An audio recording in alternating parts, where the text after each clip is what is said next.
Welcome to Servants of the Lord Ministries. Bienvenue à Servants of the Lord Ministries. Mon nom est Dr. Keith Jenkins et je suis le coordinateur international de Servants of the Lord Ministries. Avant de commencer mon message d'aujourd'hui, laissez-moi à nouveau vous partager la mission de ce ministère et qui a été donnée à Joseph Hitchcock il y a de nombreuses années. Il dit, « J'ai des enfants dans toutes les nations et tu as des frères et sœurs dans le cœur, crie vers moi. Ils m'ont cherché pour des ministères, des bénédictions et des dons. Je leur ai donné ces choses et cela les a bénis, mais il y a une partie de leur esprit qui n'a jamais été remplie et qui est réservée à une relation intime avec moi. Maintenant, leur cœur crie vers moi juste pour moi. C'est vers eux que je t'envoie parce que je ne veux pas qu'ils prennent autant d'années qu'il t'a fallu pour arriver jusqu'à moi parce qu'il y avait à l'époque personne pour te le montrer. »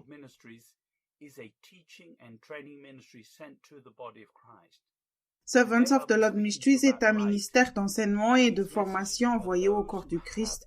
Aujourd'hui, je vais parler de la lumière.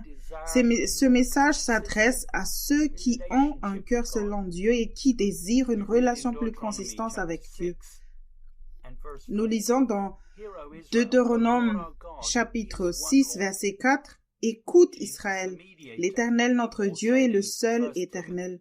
Jésus est le médiateur. » Paul a dit dans 1 Timothée, chapitre 2, verset 5, « Car il y a un seul Dieu et aussi un seul médiateur entre Dieu et les hommes, Jésus-Christ homme. » Jésus doit être Dieu pour représenter pleinement Dieu comme médiateur de son côté. Ainsi, Jésus est 100% Dieu et 100% homme.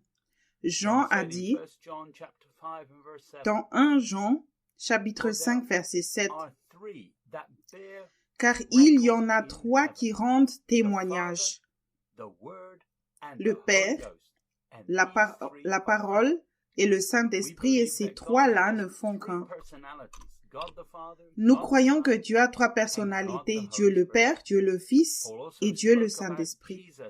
Paul a aussi parlé de Jésus et a dit dans 1 Timothée, chapitre 3, verset 16, « Et sans contredit, le mystère de la piété est grand.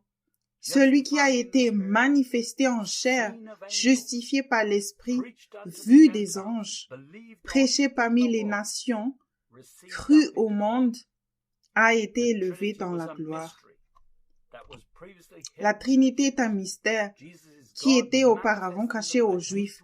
Jésus est Dieu manifesté dans la chair et il a habité parmi nous.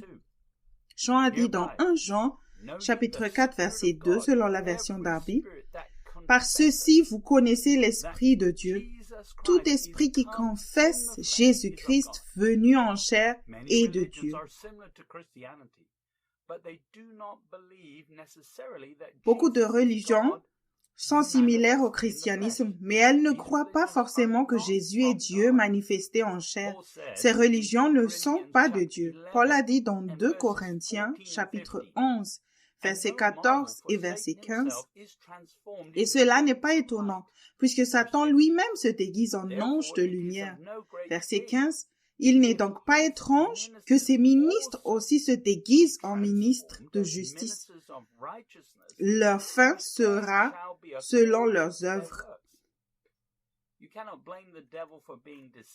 Tu ne peux pas blâmer le diable du fait que tu sois trompé dans une grande organisation et utilisé par Satan pour tromper les autres. Tu seras populaire si tu choisis de prêcher la justice sans te repentir des œuvres mortes. Paul a dit dans Hébreux, chapitre 6, verset 1, « C'est pourquoi, laissant les principes de la doctrine du Christ, continuons vers la perfection, ne posons pas à nouveau le fondement de la repentance des œuvres mortes et de la foi en Dieu. Selon ceux qui écoutent le Saint-Esprit, c'est-à-dire la nature divine en nous, peuvent parvenir à la repentance. Ceux qui essaient de se changer par eux-mêmes échoueront. » Jean a dit dans 1 Jean, chapitre 1, verset 5, « La nouvelle que nous avons apprise de lui et que nous avons annoncée, sait que Dieu est lumière et qu'il n'y a point en lui de ténèbres. Puisque Dieu est lumière, nous pouvons donc conclure que Jésus est aussi lumière manifestée dans la chair. Jésus, dans son humanité, s'est pleinement donné au Père. Alors, il a aussi laissé le Père apporter la lumière à travers lui dans l'amour. Partout où Jésus est allé, des choses se sont manifestées qui faisaient partie du royaume des ténèbres, et il a reçu des critiques de la part des chefs religieux qui étaient des serviteurs du diable. Tu obtiendras aussi des réactions similaires de la part des chefs religieux si tu es sur le chemin 3. Nous lisons dans Jean chapitre 8, verset 42 jusqu'au verset 47. Ce sont les évangiles de Jean, chapitre 8, verset 42. Jésus leur dit, « Si Dieu était votre Père, vous m'aimerez car c'est de Dieu que je suis sorti et que je viens. Je ne suis pas venu de moi-même, mais c'est lui qui m'a envoyé. » Verset 43. « Pourquoi ne comprenez-vous pas mon langage? Parce que vous ne pouvez écouter ma parole. » 44. Vous avez pour le Père le diable et vous voulez accomplir les désirs de votre Père. Il a été meurtrier dès le début et il ne se tient pas dans la vérité parce qu'il n'y a pas de vérité en lui. Lorsqu'il profère le mensonge, il parle de son propre fond car il est menteur et le père du mensonge. 45. Et moi, parce que je dis la vérité, vous ne me croyez pas. Verset 46. Qui de vous me convaincra de péché? Si je dis la vérité, pourquoi ne me croyez-vous pas? Verset 47. Celui qui est de Dieu écoute les paroles de Dieu. Vous n'écoutez pas parce que vous n'êtes pas de Dieu.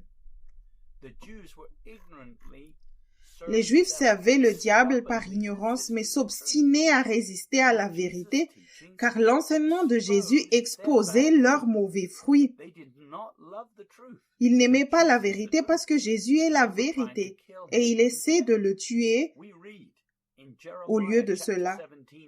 Nous lisons dans Jérémie, chapitre 17, verset 10, « Moi, l'Éternel, j'éprouve le cœur, je sonde les reins, pour rendre à chacun selon ses voies, selon le fruit de ses œuvres. »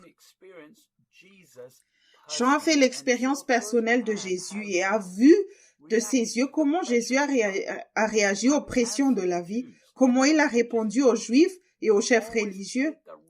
Il a toujours fait ce qu'il fallait et n'a pas fait de compromis avec la vérité, sur la vérité, pardon. Il n'y avait pas de ténèbres dans ce monde qui pouvait retenir Jésus.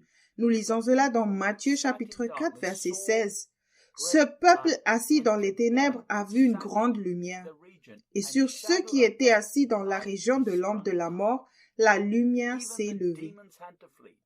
Même les démons ont dû fuir. La mort elle-même ne pouvait pas le retenir. Jean dit dans 1 Jean chapitre 1, verset 1 jusqu'au verset 3. Je lis l'épître de Jean. 1, verset 1. Ce qui était dès le commencement, ce que nous avons entendu, ce que nous avons vu de nos yeux, ce que nous avons contemplé et que nos mains ont touché concernant la parole de vie. Verset 2. Car la vie a été manifestée et nous l'avons vue et nous lui rendons témoignage. Et nous vous avançons la vie éternelle qui était auprès du Père et qui nous a été manifestée. Verset 3. Ce que nous avons vu et entendu, nous vous l'annonçons à vous aussi, afin que vous aussi, vous soyez en communion avec nous. Or, notre communion est avec le Père et avec son Fils Jésus-Christ. Beaucoup sont venus pour écouter Jésus. Des foules sont venues pour les miracles, mais Jean a appris à connaître Jésus en le suivant et en lui étant soumis. Jean a dû endurer un enseignement solide et être corrigé avec les autres disciples. Mais il a obtenu la vie éternelle en suivant Christ. Nous lisons dans Jean chapitre 17 verset 1 jusqu'au verset 3. Après avoir ainsi parlé, Jésus leva les yeux au ciel et dit, « Père, l'heure est venue, glorifie ton Fils afin que ton Fils te glorifie. Verset 2. Selon que tu lui as donné pouvoir sur toute chair, afin qu'il accorde la vie éternelle à tous ceux que tu lui as donnés. Verset 3. Or, la vie éternelle, c'est qu'ils te connaissent, toi, le seul vrai Dieu, et celui que tu as envoyé, Jésus-Christ. La vie éternelle consiste à connaître personnellement Jésus et le Père, et pas seulement la connaissance de Dieu. Lorsque Noah Webster, en 1828, a défini le mot « lumière », il a noté 26 aspects de la signification de ce mot. Parmi ceux-ci, il y a cet agent ou cette manière éthérée qui rend les objets perceptibles au sens de la vue, mais dont les particules sont invisibles séparément. Dans sa définition de la lumière, il a inclus ce flot de rayons lumineux qui provient du soleil et qui constitue le jour, l'aube, la vie, la partie éclairée d'une image, tout ce qui donne la lumière comme une lampe, une bougie, un cône ou une tour éclairée, une étoile par exemple. Aussi l'instruction, la connaissance, l'intelligence et la sagesse. Il se réfère à Daniel. Nous lisons dans Daniel, chapitre 5, verset 14. « J'ai appris sur ton compte que tu as en toi l'Esprit des dieux, et qu'on trouve chez toi des lumières de l'intelligence et une sagesse extraordinaire. » Daniel était différent car il écoutait le Saint-Esprit et il était ainsi un pratiquant de la parole. Jacques a dit dans Jacques, chapitre 1, versets 22 et 23, « Mettez en pratique la parole. Et ne vous bornez pas à l'écouter en vous trompant et vous trompant vous-même par de faux raisonnements, Car si quelqu'un écoute la parole et ne la met pas en pratique, il est semblable à un homme qui regarde dans un miroir son visage naturel. La lumière que Dieu donne va plus loin que le niveau de la peau. En regardant dans le miroir naturel, tu ne vois que ce qui est à la surface, mais le but de la lumière de Dieu est que tu t'examines et que tu te répondes. Sinon, tu ne fais qu'exercer une justice extérieure. Paul a dit dans 2 Corinthiens chapitre 10 verset 7, « Vous regardez à l'apparence. Si quelqu'un se persuade qu'il est de Christ, qu'il se dise bien en lui-même que, comme il est en Christ, nous aussi nous sommes de Christ. » Paul ne savait pas les conforts du monde et avait changé intérieurement et devait signaler les mauvais fruits dans la vie des chrétiens charnels de Corinthe. Ils pensaient qu'ils appartenaient au Christ, mais Paul a dit dans Galates chapitre 5 verset 24, « Ceux qui sont à Jésus-Christ ont crucifié la chair avec ses passions et ses désirs. » Si tu suis le Christ, tu te renies chaque matin. Nous lisons dans Luc, chapitre 9, verset 23. « Puis il dit à tous, si quelqu'un veut venir après moi, qu'il renonce à lui-même, qu'il se charge chaque jour de sa croix et qu'il me suive. » Si tu restes en Christ, tu continues à changer. Paul a dit dans 2 Corinthiens, chapitre 5, verset 17. « Si quelqu'un est en Christ, il est une nouvelle créature. Les choses anciennes sont passées, voici toutes choses sont devenues nouvelles. » Webster a également dit que la lumière est un moyen de savoir, de découvrir, de donner un avis, une explication, quand une partie de l'écriture jette de la lumière sur une autre, une fenêtre, un endroit qui laisse entrer la lumière ou une vitre. Dans l'écriture, Dieu a la lumière, la source de la connaissance, le Christ, la vraie lumière, qui a éclairé tout homme qui vient dans le monde. Joie, réconfort, félicité pour les justes, la connaissance qui sauve, la prospérité, le bonheur. En ce qui concerne la lumière physique, Webster dit, il est maintenant généralement admis que la lumière est un fluide ou une matière réelle existant indépendamment des autres substances avec des propriétés qui lui sont propres.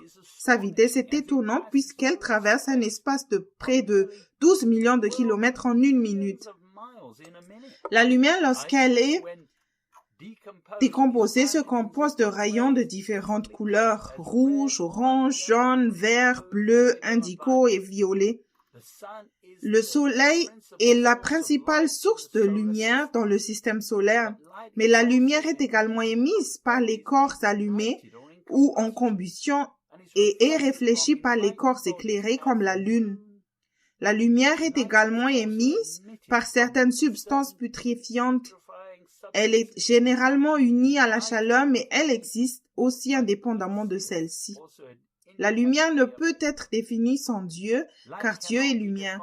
La lumière blanche peut se former à partir de 3 couleurs de lumière différentes, rouge, verte et bleue. Nous lisons dans Jean chapitre 14, verset 6, Jésus lui dit, « Je suis le chemin, la vérité et la vie. Nul ne vient au Père que par moi. » Le Père vit dans la lumière. Si tu veux venir à lui, tu dois vivre dans la lumière maintenant. Jésus est la lumière par laquelle tu peux vivre en Christ.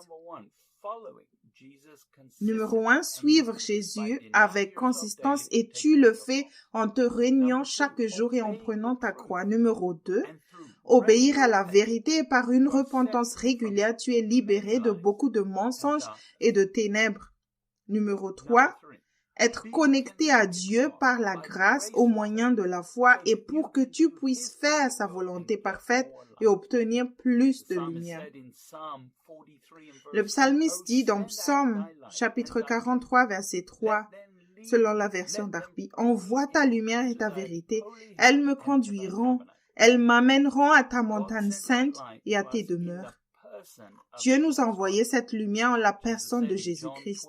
Jésus a dit dans Jean chapitre 12 verset 46, « Je suis venu comme une lumière dans le monde afin que quiconque croit en moi ne demeure pas dans les ténèbres. » Le but de cette lumière était de te libérer des ténèbres. Paul dit dans Éphésiens chapitre 5 verset 8 jusqu'au verset 14. C'est Éphésiens chapitre 5 verset 8 jusqu'au verset 14. Verset 8. « Autrefois, vous étiez ténèbres, et maintenant vous êtes lumière dans le Seigneur. Marchez comme des enfants de lumière. » Verset 9.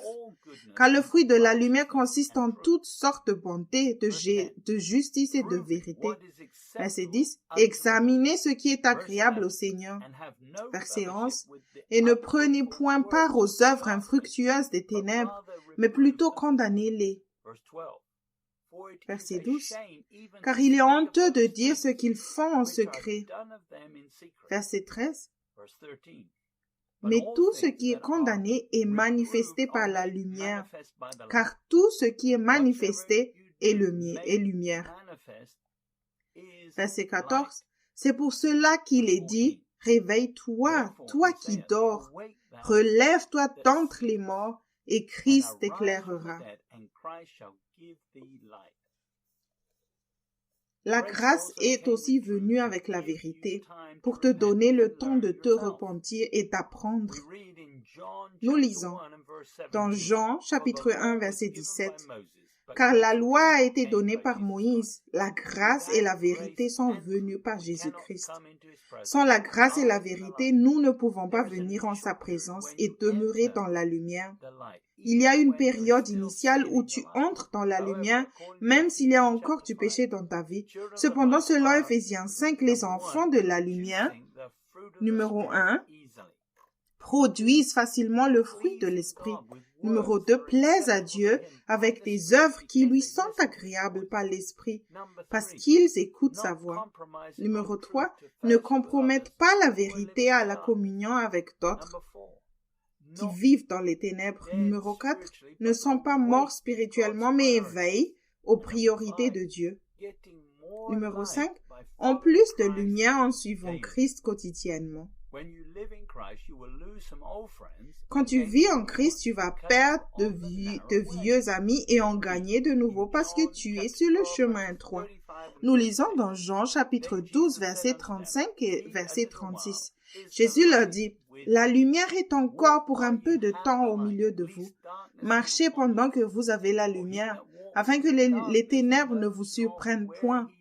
Celui qui marche dans les ténèbres ne sait où il va. » Verset 36. « Pendant que vous avez la lumière, croyez en la lumière, afin que vous soyez des enfants de lumière. Jésus dit ces choses, puis il s'en alla et se cacha loin d'eux.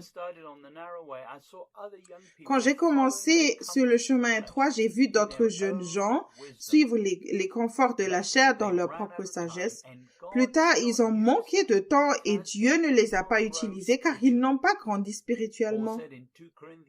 Paul a dit dans 2 Corinthiens chapitre 4 verset 4, « Pour les incrédules, dont le Dieu de ce siècle a aveuglé l'intelligence, afin qu'ils ne vissent pas briller la splendeur de l'évangile de la gloire de Christ qui est l'image de Dieu. » Quand tu écoutes ta pensée, tu écoutes en fait le Dieu de ce monde qui te dit « Fais des choses pour toi-même » ou « Occupe-toi d'être le numéro 1. » Mais Dieu t'aime et il peut te diriger et te garder. Chacun a reçu un certain temps pour croire et faire confiance à Dieu, pour l'accepter comme Seigneur et pour apprendre à entendre sa voix.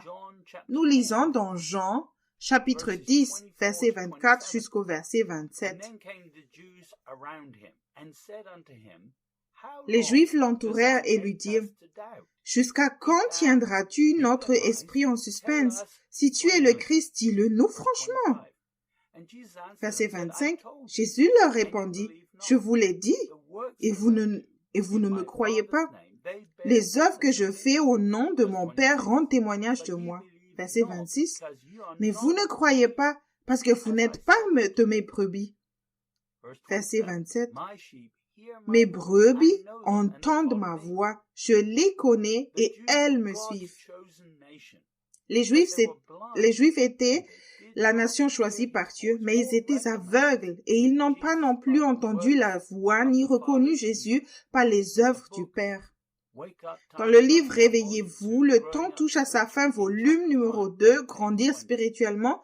Dans le chapitre 1, la page 26 de Joseph Hitchcock, il est dit, « Satan vient comme un ange de lumière pour nous tromper. » Dans 2 Corinthiens 11, verset 14.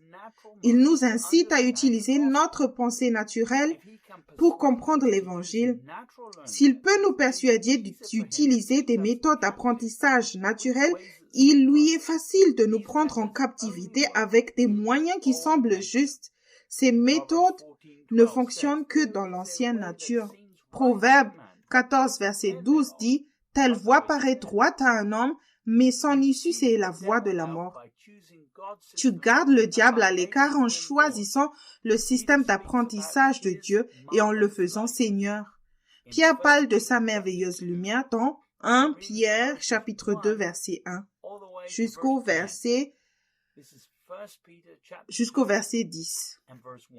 1 Pierre chapitre 2 verset 1 jusqu'au verset 10. Verset 1. Rejetant donc toute malice et toute ruse, la dissimulation, l'envie et toute médisance. Verset 2. Désirez comme les enfants nouveau-nés le lait spirituel et pur, afin que par lui vous croissiez pour le salut. Verset 3. Si vous avez goûté que le Seigneur est bon. Verset 4. Approchez-vous de lui.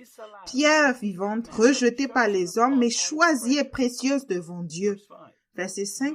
Et vous-même, comme des pierres vivantes, édifiez-vous pour former une maison spirituelle, un saint sacerdoce, afin d'offrir des victimes spirituelles agréables à Dieu par Jésus-Christ. Verset 6.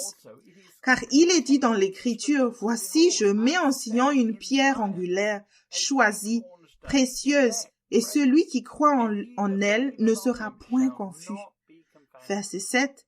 L'honneur est donc pour vous qui croyez, mais pour les incrédules, la pierre qu'ont rejetée ceux qui bâtissaient est devenue la principale de l'angle, et une pierre d'achoppement et un rocher de scandale. Verset 8. Ils s'y heurtent pour n'avoir pas cru à la parole, et c'est à cela qu'ils sont destinés. Verset 9. Vous, au contraire, vous êtes une race élue, un sacerdoce royal, une nation sainte, un peuple acquis, afin que vous annonciez les vertus de celui qui vous a appelé des ténèbres à son admirable lumière. Verset 10. Vous qui autrefois n'étiez pas un peuple et qui maintenant êtes le peuple de Dieu, vous qui n'aviez pas obtenu miséricorde et qui maintenant avez obtenu miséricorde.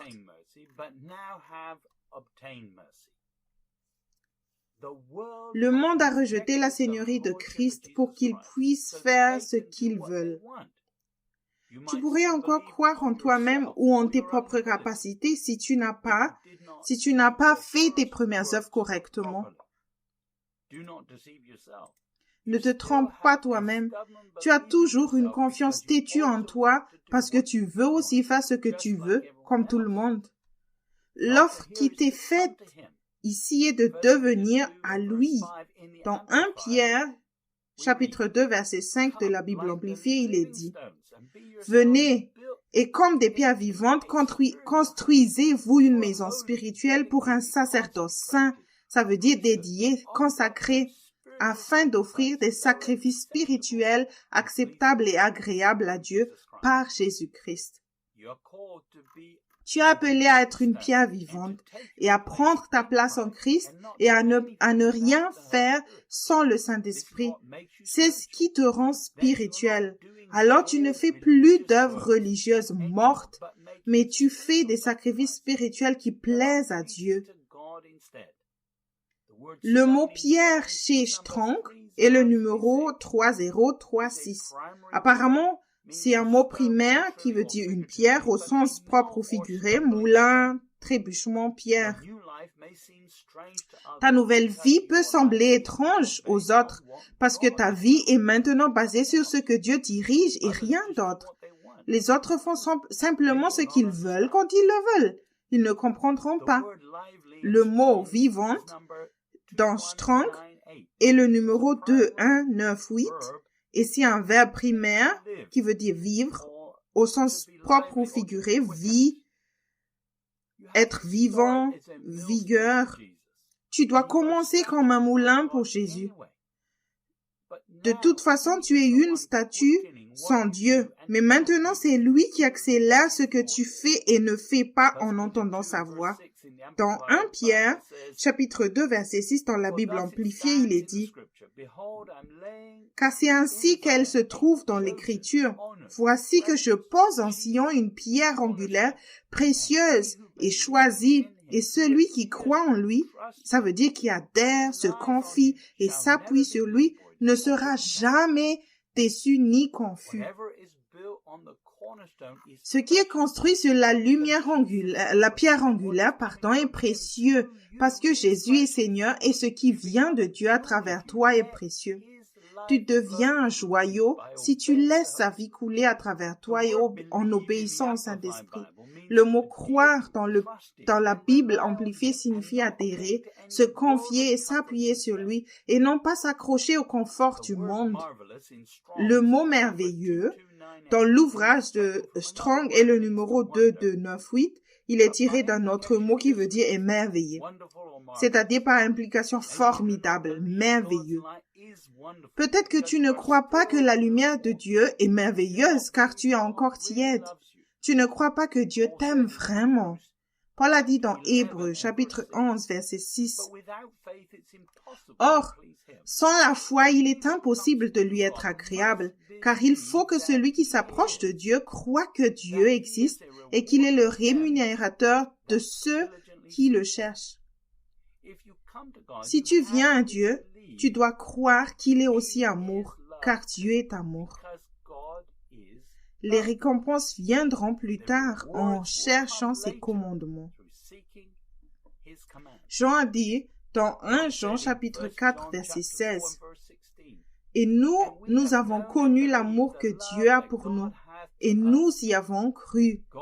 Dieu est amour, et celui qui demeure dans l'amour demeure en Dieu, et Dieu demeure en lui. » Si tu doutes de l'amour de Dieu, alors tu ne lui ouvres pas vraiment ton cœur. Seuls ceux qui croient que Dieu est amour peuvent recevoir son amour. Car dans le royaume, tout est reçu par la foi. L'amour n'est pas seulement un sentiment ou une émotion. Tu peux faire l'expérience de l'amour d'abord au moment du salut par le pardon, tes péchés et t'asseoir sur les genoux du Père. C'est ce que dit Paul dans Colossiens 1, chapitre 1, verset 12 jusqu'au verset 13. Rendez grâce au Père qui vous a rendu capable d'avoir part à l'héritage des saints dans la lumière, verset 13, qui nous a délivrés de la puissance des ténèbres et nous a transportés dans le royaume du Fils de son amour.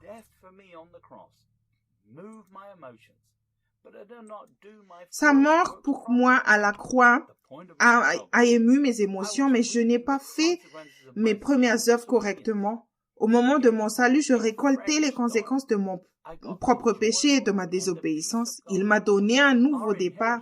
J'ai eu la joie du Seigneur et la paix de Dieu.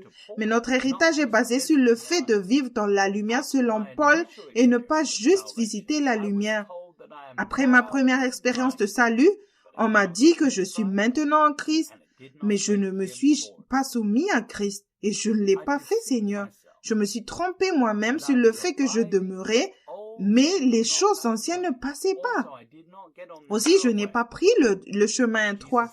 Jésus a dit dans Matthieu chapitre 7, verset 13 et verset 14, « Entrez par la porte étroite, car large est la porte spacieux est le chemin qui mène à la perdition, et il y en a beaucoup qui entrent par là. » Verset 14, « Mais étroite est la porte, resserrez le chemin qui mène à la vie, et il y en a peu qui les trouvent. » La chair ripostera toujours aux voix de Dieu.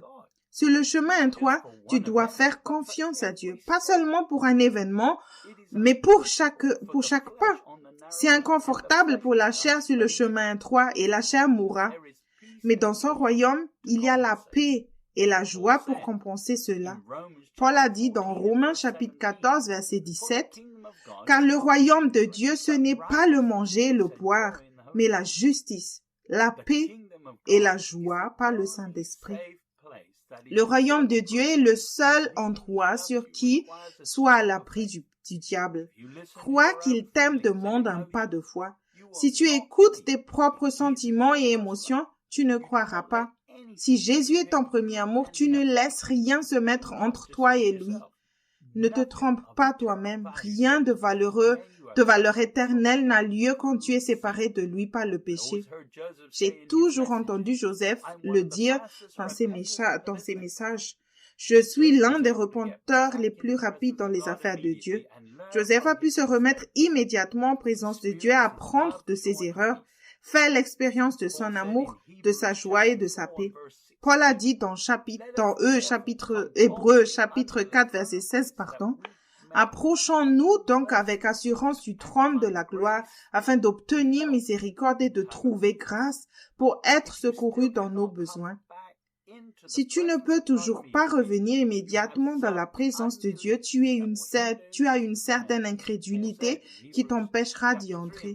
Paul a dit dans les Hébreux chapitre 3 verset 19, « Aussi voyons-nous qu'ils ne purent y entrer à cause de leur incrédulité. » La racine de toute incrédulité est un mensonge que tu croyais être la vérité.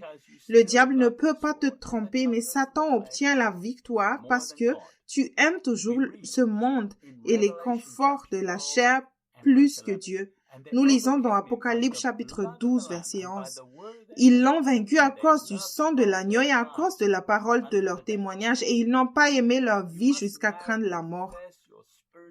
Tu dois maintenant confesser ton adultère spirituel si tu t'aimes. Tu dois croire qu'il n'y a pas de condamnation en Christ. Paul a dit dans Romains chapitre 8 verset 1, « Il n'y a donc plus de condamnation pour ceux qui sont dans le Christ Jésus, qui ne marchent pas selon la chair, mais selon l'esprit. » Dans le livre « Réveillez-vous », le temps touche à sa fin, volume 2, Grandir spirituellement, chapitre 7, pages 123 et 124, Joseph Hitchcock écrit, « Aussi complexe que soit le royaume de Dieu, tu peux venir comme un enfant et accéder à une technologie que l'esprit naturel ne peut pas commencer à comprendre. Pense à l'électricité et à l'allumage d'une lumière dans une pièce sombre. Tu n'as pas besoin de savoir comment fonctionne l'électricité. Tu as juste confiance que lorsque tu allumeras l'interrupteur, la lumière s'allumera. C'est la même chose avec la technologie de Dieu. Tu n'as pas besoin de savoir comment ça marche pour venir à lui, comme un enfant et avoir accès à sa technologie. Tu peux ramper sur ses genoux et profiter de la communion avec lui. Tu peux sentir son amour pour lui. Tu peux l'entendre parler à ton cœur. Tu peux accéder à la plus grande puissance de l'univers, simplement en étant tranquille et en sachant qu'il est Dieu. Confesser ton péché et te mettre dans sa présence, c'est comme allumer la lumière spirituellement. Paul dit dans 1 Corinthiens chapitre 2 verset 9, « Mais comme il est écrit, ce sont des choses que l'œil n'a point vues, que l'oreille n'a point entendues et qui ne sont point montées au cœur de l'homme, des choses que Dieu a préparées pour ceux qui l'aiment. Tous les bénéfices sont pour ceux qui ont Jésus comme premier amour. Tu ne comprendras pas le royaume de Dieu étant séparé de lui. » Paul a dit dans Éphésiens, chapitre 3, verset 20, selon la version Darby, il est dit, « Or, à celui qui peut faire infiniment plus que tout ce que nous demandons ou pensons, selon la puissance qui opère en nous. » L'amour est la source de ce pouvoir. L'amour est la plus grande force sur la surface de la terre. C'est passionnant. Mais nous devons maintenant vivre dans la lumière par la foi. La foi n'est pas basée sur ce que tu vois de tes propres yeux.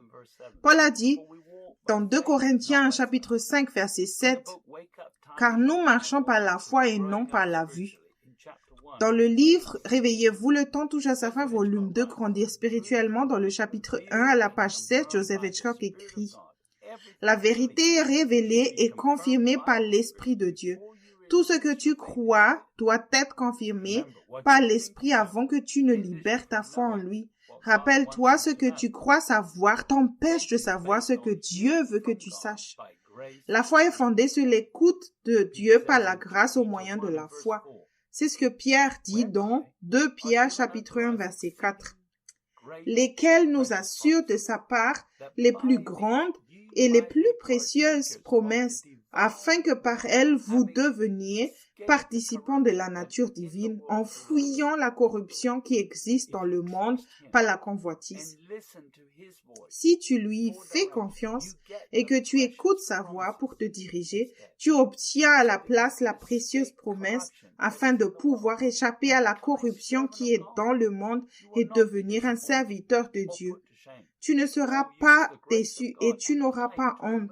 Paul a utilisé la grâce de Dieu et la lumière pour enlever la corruption en lui par la repentance et n'a pas fait de compromis sur la seigneurie de Jésus-Christ.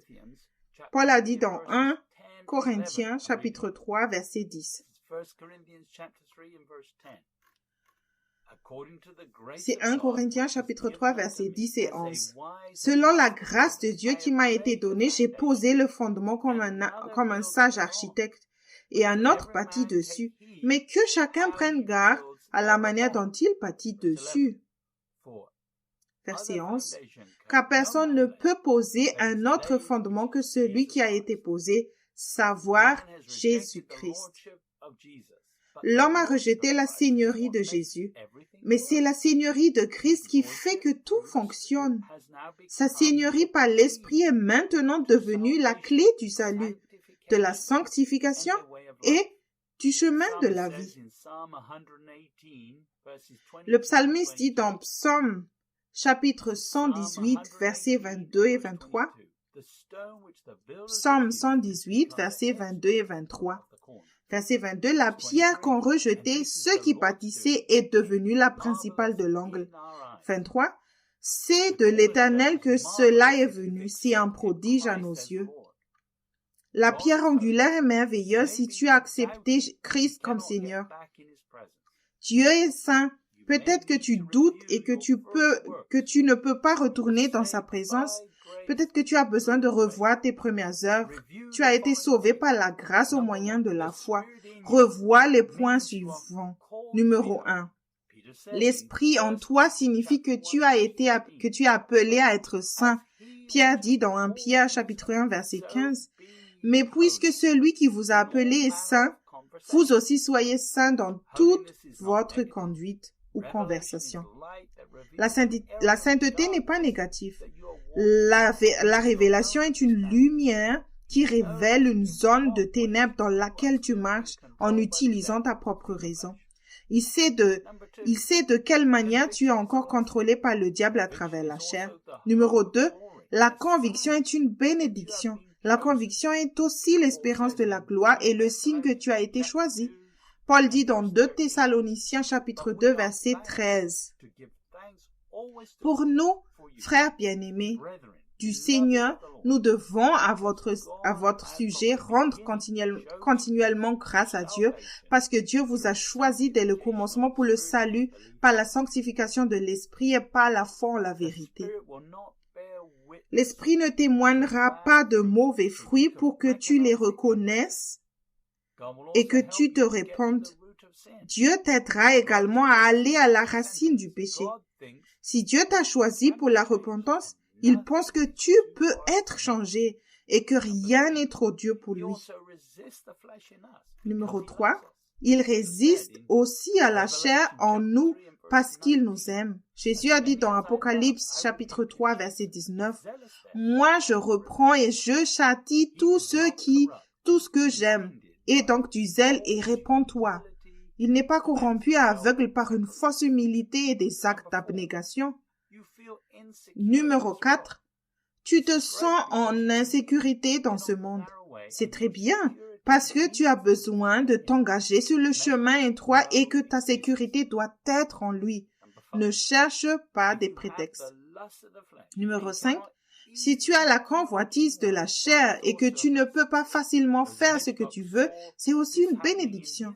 Joseph Hitchcock a vu cela se produire dans sa vie aussi parce qu'il avait des parents pieux. Dieu rend plus difficile pour toi de jouir et de servir la convoitise de la chair parce que cela va dans la mauvaise direction. Il te résiste parce qu'il t'aime et que tu es spécial pour lui. Numéro 6. Son appel sur ta vie est basé sur ton incapacité et non sur ta capacité à faire la bonne chose. Paul a dit dans 1 Corinthiens chapitre 1 verset 28, « Et Dieu a choisi les choses viles du monde et celles qu'on méprise, celles qui ne sont point pour réduire à néant celles qui sont. » Dieu t'accepte tel que tu es afin que tu ne serves pas un esprit de peur basé sur une performance parfaite. Il investit en toi à cause de ton incapacité à faire quoi que ce soit. Il n'y a rien de bon en toi de toute façon. Si tu pensais que tu es encore bon, il devrait te résister. Jésus a dit dans Matthieu chapitre 5 verset 5, « Heureux les débonnaires, car ils hériteront la terre. » Numéro 7. Tu es béni d'avoir un grand accident presque immédiatement quand tu pêches. C'est Dieu qui t'appelle à la repentance. Le diable veut que tu sois à l'aise dans ce monde.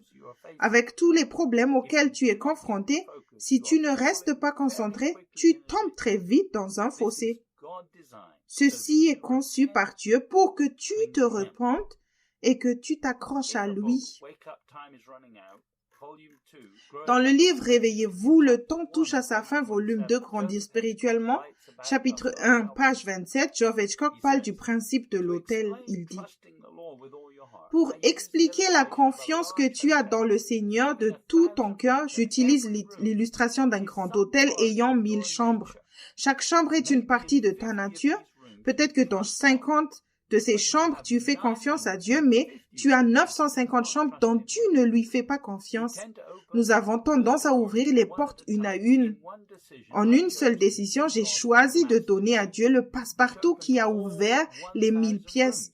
Il peut ouvrir toutes les portes qu'il veut quand il veut. Satan a essayé de me tromper. Il a dit que Dieu ouvrirait toutes les portes d'un seul coup et que cela serait accablant. Il a dit que tout ce que j'avais fait de mal serait mis en lumière en même temps. Dieu ne fait pas ça. Il commence par une pièce et il a une communion avec toi. Ensuite, il s'occupe d'une autre pièce qui t'empêche de passer au niveau suivant jusqu'à ce que cette pièce soit vidée.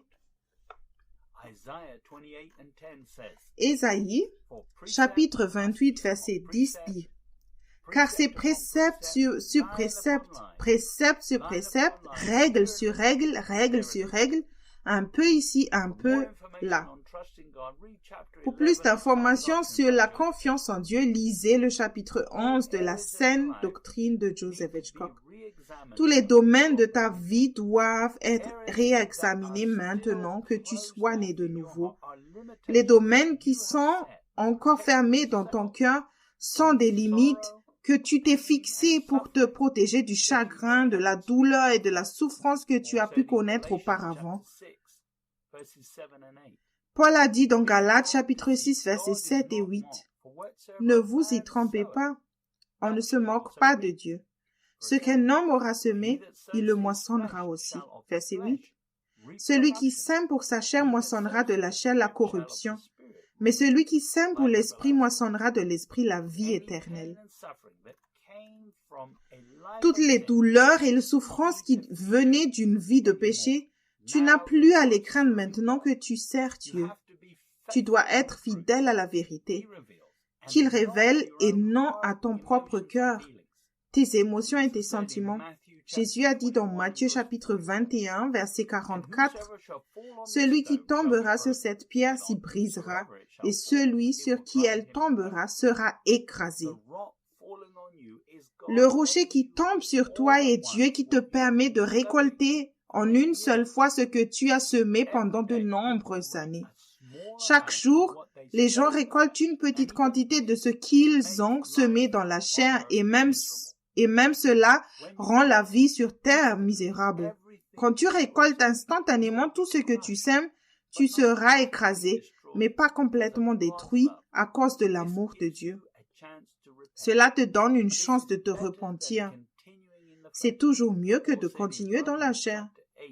Paul a dit dans Romains chapitre 8, verset 13, « Si vous vivez selon la chair, vous mourrez. Mais si par l'esprit vous faites mourir les actions du corps, vous vivrez. » Si tu n'as pas fait de Jésus le Seigneur de ta vie, fais-le maintenant. La meilleure option est de tomber sur le rocher et d'être brisé. Admets que tu continues à utiliser ta propre pensée pour prendre des décisions et il te donnera un nouveau départ. Jésus a dit dans Matthieu chapitre 5 verset 3, « Heureux les pauvres en esprit, car le royaume des cieux est à eux. » Dans la Bible amplifiée, pauvre en esprit signifie humble ou ceux qui se considèrent comme insignifiants. Être humble signifie que tu as fait de Jésus le Seigneur de ta vie et que tu ne fais rien dans la chair. Jean a dit dans 1 Jean, chapitre 3, verset 8, « Celui qui pêche est du diable, car le diable pêche dès le commencement. Le Fils de Dieu a apparu afin de détruire les œuvres du diable. » Jésus ne peut pas détruire les œuvres du diable en toi si tu ne le laisses pas faire. C'est pourquoi il a besoin d'avoir la clé de ton cœur. Ceux qui vivent dans la lumière obtiennent le privilège de prendre de l'arbre de la vie chaque jour, comme il se doit dans le royaume éternel. Es-tu prêt à vivre avec Dieu? Es-tu prêt pour l'éternité? Ne retourne pas à l'arbre de la connaissance du bien et du mal. Dieu a dit dans Genèse, chapitre 2, verset 17, « Mais tu ne mangeras pas de l'arbre de la connaissance du bien et du mal, car le jour où tu en mangeras, tu mourras. » La lumière est plus que la connaissance et la révélation. C'est la libération du péché. La lumière est une combinaison de le suivre, d'obéir à la vérité et de laisser la vie de Dieu se manifester à travers toi en faisant de Jésus le Seigneur. Nous lisons dans Jean, chapitre 8, verset 12. Jésus leur parla de nouveau et dit, « Je suis la lumière du monde. Celui qui me suit ne marchera pas dans les ténèbres, mais il aura la lumière de la vie. » Le chant He Lives, ou Il vit en français d'Alan Jackson, dit « Je sers un sauveur ressuscité. Il est dans le monde aujourd'hui. Je sais qu'il est vivant, quoi qu'en disent les hommes. Je vois sa main de miséricorde. J'entends sa voix d'allégresse. Et juste au milieu où j'ai besoin de lui, il est toujours prêt. » Le refrain dit « Il vit, il vit, il vit, il vit. Jésus-Christ vit aujourd'hui. Il marche avec moi et parle avec moi. Sur le chemin étroit de la vie, il vit, il vit, il vit, il vit. Le salut, il a donné. Tu me demandes comment je sais qu'il vit? Il vit dans mon cœur. » Sur le chemin étroit, j'obtiens des informations sur la base du besoin de savoir. Le psalmiste dit dans Psaume chapitre 36, verset 9, « Il se rassasie de l'abondance de ta maison et tu les abreuves au torrent de tes délices. » La lumière que tu obtiens t'aidera à voir clairement dans d'autres domaines. Tu dois donc être fidèle dans les petites choses. Jésus a dit dans Luc 16, verset 10, « Celui qui est fidèle dans les moindres choses l'est aussi dans les grandes. Et celui qui est injuste dans les moindres choses l'est aussi dans les grandes. » Si tu es injuste, tu es aussi infidèle. Le psalmiste dit dans Psaume chapitre 97, verset 11, « La lumière est semée pour le juste, et la joie pour ceux dont le cœur est étroit. » Le mot « juste » dans le psaume 97, verset 11, dans la Bible amplifiée, signifie ici « sans compromis ». Le juste consiste à faire constamment les bonnes choses, parce qu'il est le Seigneur, et non parce que tu suis d'autres règles. Jean dit dans 1 Jean 3, 6. 1 Jean 3, 6, et verset 7. Quiconque demeure en lui ne pêche point, quiconque pêche ne l'a point vu et ne l'a pas connu. Verset 7. Petits enfants, que personne ne vous séduise. Celui qui pratique la justice est juste. Celui comme lui-même, il est juste. Tu ne peux pas connaître Dieu si tu continues à pécher. Tu dois rester connecté à lui. La justice de Dieu comprend le fait de ne pas retourner à la chair et de ne pas chercher à faire sa propre volonté. Le péché est tout ce qui est contraire à la volonté parfaite de Dieu en pensée, en but ou en action. Le mot droit dans le psaume de Strong est le numéro 3477. Ça vient d'un autre mot qui veut dire droit, au sens propre ou figuré, commode, équitable, juste, rencontré, satisfait, bien droit. Droite signifie la bonne façon de monter. Ton cœur est dans la mauvaise direction s'il est égoïste. Que cherches-tu? Cherches-tu des bénédictions ou la prospérité? Jésus dit dans Matthieu chapitre 6, verset 33 et verset 34. Cherchez premièrement le royaume et la justice de Dieu, et toutes ces choses vous seront données. Ne vous inquiétez donc pas du lendemain, car le lendemain aura soin de lui-même, à chaque jour suffit sa peine. Il est maintenant votre Père céleste. Il te fera savoir ce que tu dois savoir maintenant sur demain. Ton cœur doit être tourné vers Dieu, et alors il est doux et te donne la lumière pour vaincre. Le psalmiste dit dans Psaume, chapitre 112, verset 4. La lumière se lève dans les ténèbres pour les hommes droits, pour celui qui est miséricordieux, compatissant et juste. Cette lumière surmonte toujours les ténèbres. Jacques a dit dans Jacques 1, versets 12 et 13. C'est Jacques chapitre 1, verset 12 et verset 13. Heureux l'homme qui supporte patiemment la tentation, car après avoir été éprouvé, il recevra la couronne de la vie. que le Seigneur a promise à ceux qui l'aiment. Verset 13. Que personne, lorsqu'il est tenté, ne dise « c'est Dieu qui me tente », car Dieu ne peut être tenté par le mal et il ne tente lui-même personne. Ton amour pour Jésus et le pouvoir de dire non au péché quand tu vis en Christ. Dieu est au-dessus de la corruption et il n'a jamais tort. Son motif est toujours l'amour. Tu as besoin de croire en son amour. Tu as besoin de croire qu'il t'aime de la façon dont il te traite en ce moment. Il t'a appelé et il peut voir clair.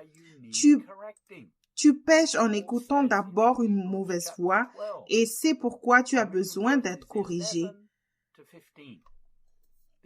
Paul dit dans Hébreux chapitre 12 verset 11 jusqu'au verset 15. Il dit, verset 11, « Il est vrai que tout châtiment semble d'abord un sujet de tristesse et non de joie, mais il produit plus tard pour ceux qui ont été ainsi exercés un fruit paisible de justice. » Verset 12. « Fortifiez donc vos mains languissantes et vos genoux affaiblis. » Verset 13. « Et suivez avec vos pieds des voies droites, afin que ce qui est boiteux ne dévie pas, mais plutôt se raffermisse. » Verset 14. « Recherchez la paix avec tous et la sanctification sans laquelle personne ne verra le Seigneur. » Verset 15. « Veillez à ce que nul ne se prive de la grâce de Dieu, à ce qu'aucune racine d'amertume poussant des rejetants ne produise du trouble et que plusieurs n'en soient infectés. » Le châtiment de Dieu fait partie de la vie dans la lumière. Tu dois utiliser avec diligence la grâce pour chercher Dieu afin d'être toujours obéissant à l'Esprit. Paul a dit dans Philippiens chapitre 2 versets 12 et 13, « Ainsi, mes bien-aimés, comme vous avez toujours obéi, travaillez à votre salut avec crainte et tremblement, non seulement comme en ma présence, mais bien plus encore maintenant que je suis absent. » Verset 13. Car c'est Dieu, qui produit en vous le vouloir et le faire selon son bon plaisir. Tu ne peux pas te changer toi-même avec ta pensée ou même essayer d'arriver à la vérité et te basant sur des prophéties et autres paroles de révélation. Paul a dit dans 1 Corinthiens chapitre 13, je vais lire depuis le verset 9 jusqu'au verset 13. Il dit, « Car nous connaissons en partie et nous prophétisons en partie. » Verset 10. « Mais quand ce qui est parfait sera venu, ce qui est partiel disparaîtra. » Verset 11. « Lorsque j'étais enfant, je parlais comme un enfant, je pensais comme un enfant, je raisonnais comme un enfant. Lorsque je suis devenu homme, j'ai fait disparaître ce qui était de l'enfant. » Verset 12. « Aujourd'hui, nous voyons au moyen d'un miroir, d'une manière obscure, mais alors nous verrons face à face. Aujourd'hui, je connais en partie, mais alors je connaîtrai comme j'ai été connu. » Verset 13. « Maintenant donc, ces trois choses demeurent, la foi, l'espérance, l'amour, mais la plus grande de ces choses, c'est l'amour. » Si tu as cessé d'essayer de comprendre les choses de Dieu avec ta propre pensée, alors il ne reste pas la foi. Il ne reste que la foi, l'espérance et l'amour. La foi est basée sur l'écoute de Dieu.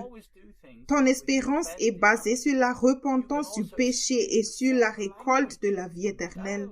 L'amour est plus grand. Il fera toujours les choses en pensant le meilleur pour toi. Tu peux aussi parler le même langage et dialoguer avec lui et apprendre à le connaître par l'amour. Dans le livre « Mes brebis entendent ma voix », édition révisée de la page 146 dans la version française, Joseph Hitchcock écrit « La motivation avec laquelle vous recherchez Dieu, désirez entendre sa voix et le connaître doit être pure. Le seul motif que Dieu accepte dans le cadre de votre recherche de lui-même est l'amour pur et le désir de le connaître soit sans aucun agenda personnel ou égoïste. »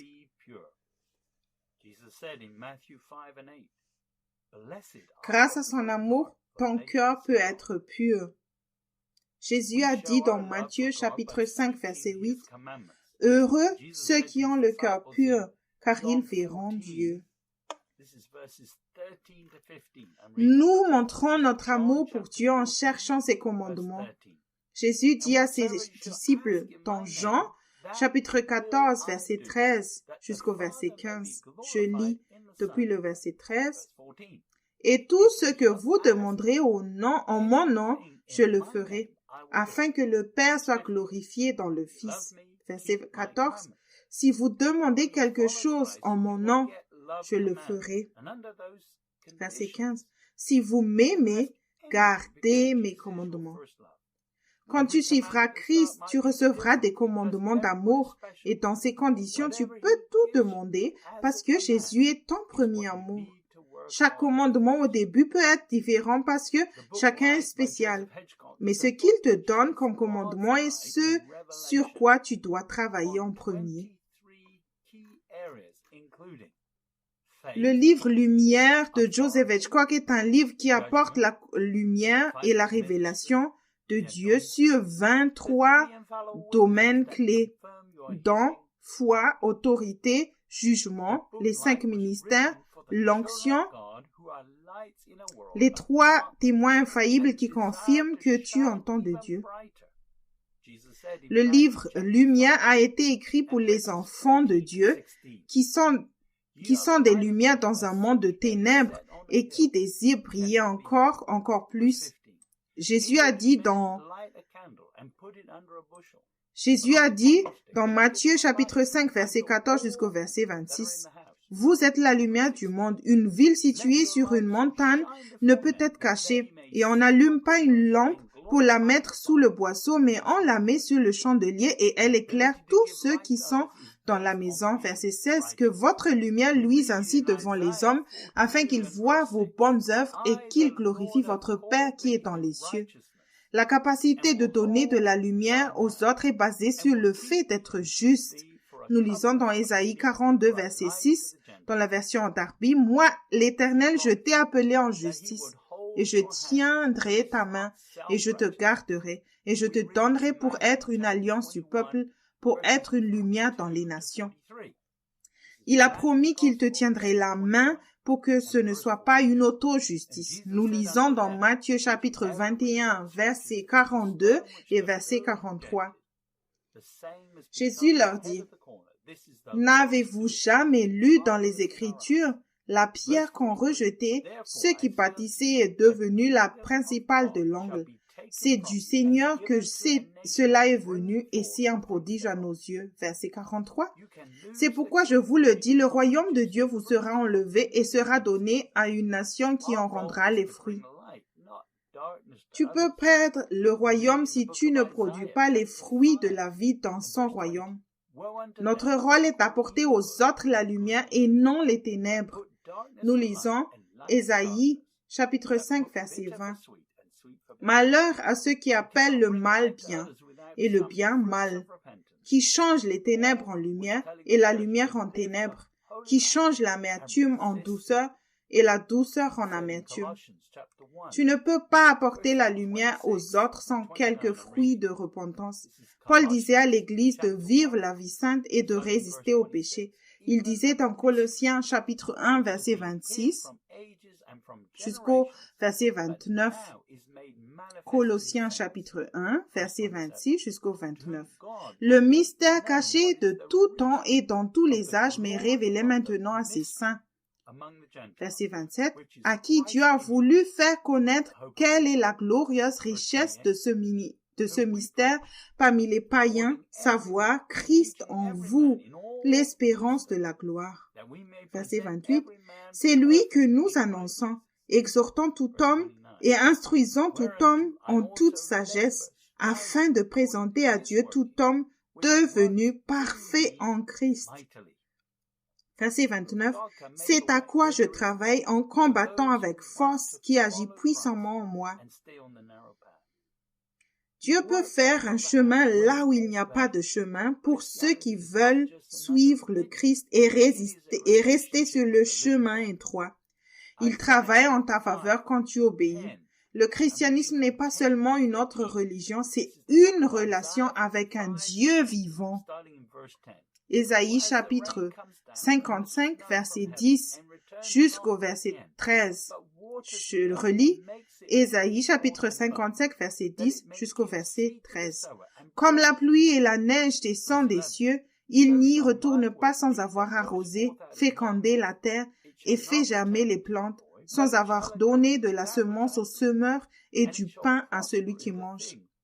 Verset 11. Ainsi en est-il de ma parole qui sort de ma bouche. Elle ne retourne point à moi sans effet, sans avoir exécuté ma volonté et accompli mes desseins. Verset 12. Oui, vous sortirez avec joie et vous serez conduits en paix. Les montagnes et les collines éclateront d'allégresse devant vous, et tous les arbres de la campagne battront des mains. Verset 13, pardon. Au lieu de l'épine s'élèvera le cyprès, au lieu de la ronce croîtra les myrtes, et ce sera pour l'Éternel une gloire, un monument perpétuel impérissable. Tu ne peux pas vivre la vie bénie sans entendre parler de Dieu. Tu dois croire qu'il parle tout le temps parce qu'il le fait. Il parle. Et si tu es dans sa présence, tu obtiens exactement ce que tu as besoin de savoir maintenant. Ceci est basé sur son amour, son caractère est fidèle. Tu dois juste croire. La foi, c'est entendre de Dieu qu'il parle. Nous lisons dans Ésaïe chapitre 30, verset 21. Tes oreilles entendront derrière toi la voix qui dira, « Voici le chemin, marchez-y, car vous irez à droite ou vous irez à gauche. » Et il te dit peut-être quelque chose que tu ne veux pas entendre en ce moment. Mais si tu as un bon terrain et un cœur tendre, tu l'entendras. Jésus a dit dans Luc chapitre 8, verset 8, « Une autre partie tomba dans la bonne terre. Quand elle fut levée, elle donna du fruit au centuple. Après avoir ainsi parlé, Jésus dit à haute voix que celui qui a des oreilles pour entendre, entende. » Il faut être tranquille pour pouvoir entendre et connaître Dieu. Penser est dangereux. Il faut donc prendre les pensées en captivité, croire et écouter. Nous lisons dans les psaumes, chapitre 46, verset 10. Tenez-vous tranquille et sachez que je suis Dieu. Je serai exalté parmi les nations, je serai exalté sur la terre. Pour marcher dans la lumière, tu dois la prendre lentement en début, mais tu les auras plus rapidement, car tu passeras moins de temps à te mettre en colère. Jacques dit, dans Jacques 1, versets 16 et 20, « Sachez-le, mes frères bien-aimés, ainsi que tout homme soit prompt à écouter, lent à parler, lent à se mettre en colère. Car la colère de l'homme n'accomplit pas la justice de Dieu. Si tu veux marcher dans la lumière, alors tu dois entendre de Dieu. La frustration et la colère ne t'aideront pas. Il se peut que tu ne puisses pas entendre ce qu'il veut que tu fasses en ce moment, mais demande-lui de te dire quelque chose qu'il ne veut pas que tu fasses. Il se peut que tu ne sois pas capable de prendre une décision à la même vitesse que tu prenais des décisions avec la pensée quand tu étais dans la chair, mais tu peux limiter les possibilités de ce que Dieu te permet de faire en premier. Prends le temps d'écouter. Cela fait partie du prix à payer pour avoir une relation agréable avec Dieu. Nous lisons dans Proverbes, chapitre 3, versets 5 et 6. « Confie-toi en l'Éternel de tout ton cœur et ne t'appuie pas sur ta sagesse. Reconnais-le dans toutes tes voies et il aplanira tes sentiers. » Fais-lui confiance de tout ton cœur comme un petit enfant. L'incrédulité empêchera ta foi d'entendre parce que tu as encore plus de foi dans ta propre pensée que dans le Seigneur pour te diriger. Paul dit à Timothée, qui était fidèle, dans 2 Timothée chapitre 1, verset 7, « Car ce n'est pas un esprit de timidité que Dieu nous a donné, mais un esprit de force, d'amour et de sagesse. Tu n'auras aucune crainte quand tu marcheras dans la lumière. » Jean dit dans 1 Jean, chapitre 4, verset 18, « La crainte n'est pas dans l'amour, mais l'amour parfait bannit la crainte. Car la crainte suppose un châtiment et celui qui craint n'est pas parfait dans l'amour. » Joseph Hitchcock me dit souvent que si Dieu te livre dans une situation, alors il est fidèle pour te délivrer.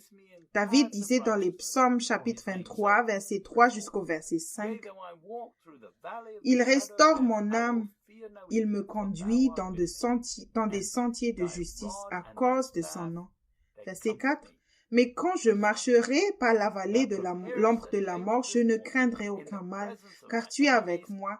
Ta houlette et ton bâton, ce sont eux qui me consolent. » Verset 5, « Tu dresses devant moi une table en présence de mes ennemis. Tu as oint ma tête d'huile, mes coupes et comblées. Souviens-toi, ces sentiers sont des sentiers de justice. Ainsi même, quand Dieu dit non, il y a toujours une raison. » David a dit aussi dans Psaume, chapitre 27, verset 1, un psaume de David, « L'Éternel est ma lumière et mon salut. De qui aurais-je peur? L'Éternel est la force de ma vie. De qui aurais-je frayeur? » Suivre Jésus peut créer quelques défis en cours de route. Alors ne faites pas de compromis ou n'ayez pas peur. Il fournit aussi un moyen d'évasion. Paul a dit dans 1 Corinthiens chapitre 10 verset 13, « Aucune tentation ne vous est survenue qui n'était humaine, et Dieu qui est fidèle ne permettra pas que vous soyez tentés au-delà de vos forces. Mais avec la tentation, il préparera aussi le moyen d'en sortir afin que vous puissiez la supporter. » Surmonter la tentation fait partie de sa merveilleuse lumière car il peut voir à la fin dès le début. Tu peux aussi voir comment il résout le problème à travers ce qu'il dirige plutôt qu'en utilisant ta propre pensée. Voir cela se produire devant toi fait partie de l'éducation spirituelle de Dieu.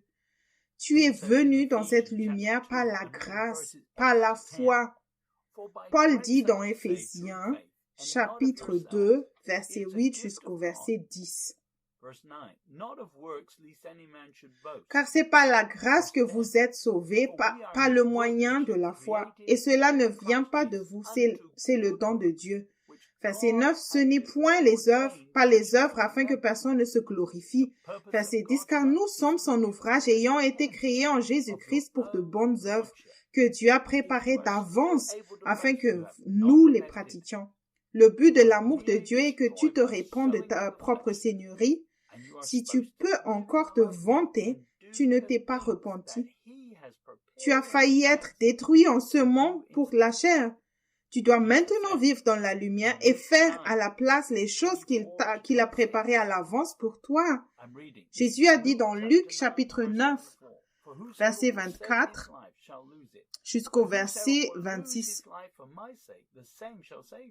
Je lis Luc chapitre 9, verset 24. « Car celui qui voudra sauver sa vie la perdra, mais celui qui la perdra à cause de moi la sauvera. » Verset 25. « Et que servirait-il à un homme de gagner tout le monde s'il se détruisait ou se perdait lui-même ?» Verset 26. « Car quiconque aura honte de moi et de mes paroles, le Fils de l'homme aura honte de lui quand il viendra dans sa gloire et quand celle du Père et des anges et saints-anges.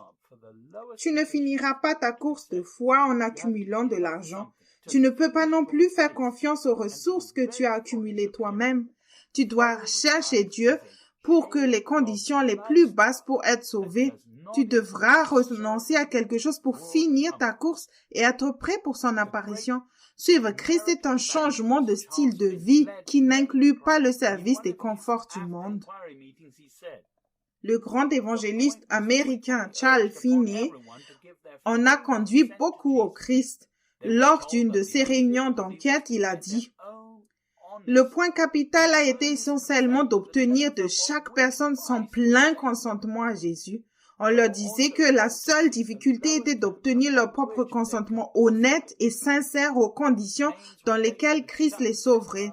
On leur disait aussi de chercher les conditions les plus basses sur lesquelles ils pourraient être sauvés.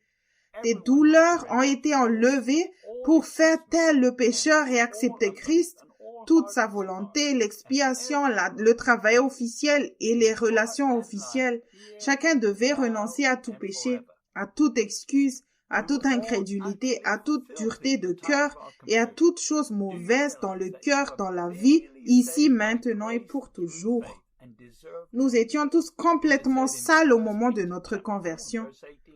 Tu te rends compte que tu es à peine sauvé par la grâce au moyen de la foi et que tu as mérité l'enfer. Pierre dit dans 1 Pierre chapitre 4 verset 18, « Et si le juste se sauve avec peine, que deviendront l'impie et le pécheur? Ceux qui retournent à la chair en faisant de bonnes œuvres n'ont pas fait leurs premières œuvres correctement et ne viendront pas à la lumière et ne seront pas corrigés. » Jésus a dit dans Matthieu chapitre 11 verset 28 jusqu'au verset 30. Matthieu chapitre 11 verset 28 au verset 30. Venez à moi, vous tous qui êtes fatigués et chargés, et je vous donnerai du repos. Verset 29. Prenez mon joug sur vous et recevez mes instructions, car je suis doux et humble de cœur, et vous trouverez du repos pour vous-même, pour vos âmes. Verset 30. Car mon joug est doux et mon fardeau léger. Les chrétiens confortables considèrent souvent le péché comme un simple amusement dans la vie et que Dieu est le problème. Beaucoup croient un mensonge selon lequel, si tu sers Dieu, tu ne t'amuseras plus jamais pour le reste de ta vie. Si tu crois ce mensonge, tu vis encore dans les ténèbres. Dieu n'est jamais le problème. Nous lisons dans Psaume chapitre 18, verset 28, selon la version Darby, « Car c'est toi qui fais luire ma lampe. L'Éternel, mon Dieu, fait resplendir mes ténèbres. » Dieu offre la lumière pour que tu puisses te sauver grâce à la vérité. Chaque fois que tu arrives à la conclusion que Dieu est le problème, c'est la mauvaise conclusion. Même le diable n'est pas un problème. L'homme est le problème parce qu'il est ignorant dans la chair, égoïste et qu'il invite le péché. Il est facilement tenté parce qu'il veut faire quelque chose pour lui-même plutôt de mettre Dieu à la première place. Jésus a dit dans Matthieu chapitre 7 verset 21, « Ceux qui me disent Seigneur, Seigneur n'entreront pas tous dans le royaume des cieux, mais celui-là seul qui fait la volonté de mon Père qui est dans les cieux. » Beaucoup se trouveront abandonnés parce qu'ils ne l'ont pas fait Seigneur. Ils ont simplement accepté Jésus comme leur sauveur. Ils n'ont pas cherché les conditions minimales pour être sauvés. On leur a dit qu'il suffit de faire une prière de confession et de répéter quelques mots, mais ce n'est pas la vérité. Quand Jésus est venu la première fois, c'est ce que nous lisons dans l'évangile de Jean. Jean chapitre 1, verset 1 jusqu'au verset 11. C'est l'évangile de Jean chapitre 1, verset 1. Au commencement était la parole, et la parole était avec Dieu, et la parole était Dieu. Verset 2. Elle était au commencement avec Dieu. Verset 3. Toutes choses ont été faites par lui, et rien de ce qui a été fait n'a été fait sans elle. Verset 4, en elle était la vie, et la vie était la lumière des hommes. Verset 5, la lumière luit dans les ténèbres, et les ténèbres ne l'ont point reçue. Verset 6, il y eut un homme envoyé de Dieu, son nom était Jean. Verset 7, il vint pour servir de témoin, pour rendre témoignage à la lumière, afin que tous crussent par lui. Verset 8, il n'était pas la lumière, mais il parut pour rendre témoignage à la lumière. Verset 9, cette lumière était la véritable lumière qui, en venant dans le monde, éclaire tout homme. Verset 10, elle était dans le monde, et le monde a été fait par elle, et le monde ne l'a point connue. Verset 11, elle est venue chez les siens, et les siens ne l'ont point reçue. Les Juifs n'ont pas accepté le Christ comme le Seigneur, leur Seigneur. Ceux qui acceptent Jésus le suivent. Tu es né dans le péché et ton âme est comme une batterie à l'intérieur qui s'épuise parce qu'elle n'est pas connectée à lui. Ton âme est aussi détruite par la consultation de ta pensée. Ton âme a été conçue pour entendre de Dieu. Nous lisons dans Ésaïe chapitre 55, verset 3. Prêtez l'oreille et venez à moi. Écoutez et votre âme vivra. Je traiterai avec vous une alliance éternelle pour rendre durable mes faveurs envers David. En écoutant et en obéissant, sa vie peut à nouveau venir en nous et à travers nous. Paul a dit dans Actes chapitre 16, verset 31. Paul et Silas répondirent, « Crois au Seigneur Jésus et tu seras sauvé, toi et ta famille. » Dans la Bible amplifiée, la même écriture dit, « Crois au Seigneur Jésus-Christ », ça veut dire « abandonne-toi à lui, retire-toi de ton propre contrôle et confie-toi à sa garde et tu seras sauvé. » Seras-tu prêt quand Jésus viendra et feras-tu partie de la première résurrection? Tu dois croire au Seigneur Jésus-Christ. Tu peux croire au Sauveur Jésus-Christ et rester en arrière ou rater l'enlèvement. Quand tu crois et que tu l'acceptes comme Seigneur de ta vie, il y a 3 choses que tu feras. Premièrement, donne-toi à lui et établis-le comme Seigneur. Deuxièmement, ne veille pas à ton propre bien-être et à ton confort dans ce monde temporel. Troisièmement, écoute toutes ces instructions par le Saint-Esprit afin qu'il puisse pleinement prendre soin de toi et te garder. Jésus est celui qui t'a fait. Il t'a donné une lumière qui a été donnée à toute l'humanité et t'a envoyé ici. Il est ensuite venu lui-même pour te sauver de l'enfer. Jésus est la parole vivante et il a apporté la grâce et la vérité. Moïse a apporté la loi et nous voyons dans la loi un chef-d'œuvre de connaissance et de sagesse que l'homme ne pouvait pas garder.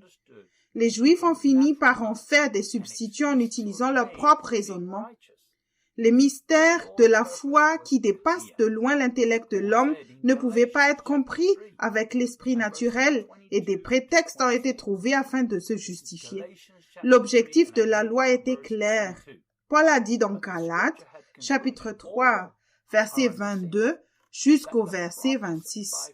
Je répète, Galates, chapitre 3, verset 22 jusqu'au verset 26. Mais l'Écriture a tout renfermé sous le péché, afin que ce qui avait été promis fût donné par la foi en Jésus-Christ à ceux qui croient. Verset 23. Avant que la foi vînt, nous étions enfermés sous la garde de la loi en vue de la foi qui devait être révélée.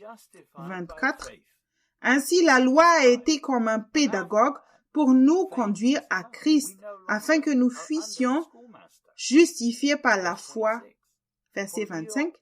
La foi étant venue, nous ne sommes plus sous ce pédagogue. Verset 26. Car vous êtes tous fils de Dieu par la foi en Jésus-Christ. Notre justification est basée sur la foi. Il transmet sa volonté parfaite pour chacun de ses enfants et nous pouvons prétendre être des enfants de Dieu parce que nous faisons la volonté du Père. Si Dieu est celui qu'il dit être, alors il ne vous éprouvera pas au-delà de ce que nous sommes capables d'endurer. Ceux qui se justifient ne cherchent pas les raisons pour lesquelles ils ne peuvent pas faire ce que Dieu dit. Ceux qui croient s'accrochent à lui et n'abandonnent pas seront sauvés. Tu sais que tout ce que Dieu demande, il le fera. Une foi qui abandonne facilement n'est pas pure. Jésus a dit à ses disciples dans Luc chapitre 11, versets 9 et 10. C'est l'évangile de Luc.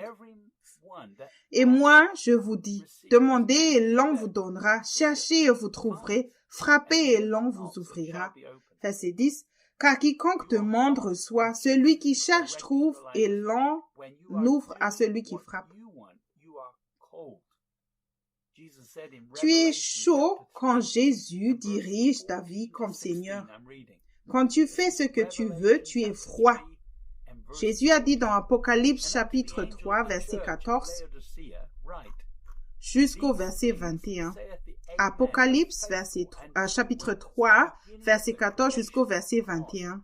Écrit à l'ange de l'église de Laodicée, voici ce que dit l'Amen, le témoin fidèle et véritable, le commencement de la création de Dieu. Verset 15. Je connais tes œuvres, je sais que tu n'es ni froid ni bouillant. Puisses-tu être froid ou bouillant? Verset 16.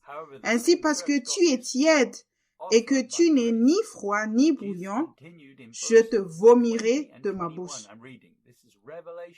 Cependant, cette même Église a reçu cette offre par grâce. Jésus continua encore dans le verset 20 jusqu'au verset 26.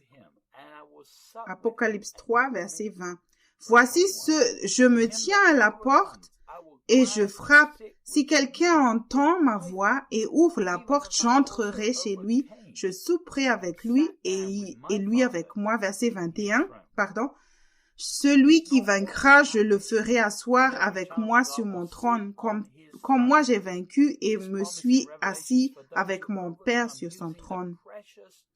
Il n'est pas automatique que chaque enfant de Dieu soit assis sur son trône. Cette promesse dans l'Apocalypse est pour ceux qui vainquent en utilisant les précieuses promesses de Dieu et ne cherchant pas de prétexte.